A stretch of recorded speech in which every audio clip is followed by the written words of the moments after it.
Hello, my dear students! Did you hear about that guy, Madoff, who was running that Wall Street Ponzi scheme that lost over $50 billion? Turns out Madoff promised huge returns, but never actually invested the money in anything. They call this type of scam a Ponzi scheme. And over at my website, J. Wilder Harrington and Leather Road wanted to know who was this Ponzi guy. Interesting question, guys. Hard for words, must investigate. Charles Ponzi was an Italian immigrant living in Boston around 1920. Salute. And one day, he told his friends that he could make them a 50% profit in 45 days investing in postal coupons. He convinced one person to invest, then another, and then he paid back the first person his 50% profit.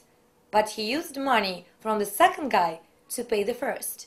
Hey! The first guy was so excited he invested even more and told his friends and so on. Before you know it, Ponzi had raised almost $10 million from over 10,000 people. Remember, this was back in 1920. $10 million was a lot of money back then. People were mortgaging their houses to invest money. But then one day, someone figured out that there were not even $10 million worth of postal coupons to invest in. People freaked out, tried to get their money back, and the whole thing came tumbling down. Ponzi was convicted and sent to jail, and the whole scheme of taking money from one investor to pay another investor was named after him. You would think after the tulip craze we talked about and the Charles Ponzi scheme in the 1920s, people would have learned their lesson by now.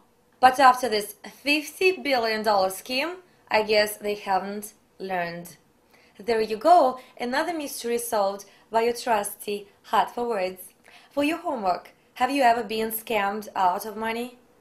Please write your answers in the comments below, and I'll see you all very soon. Bye-bye, my students. Be good.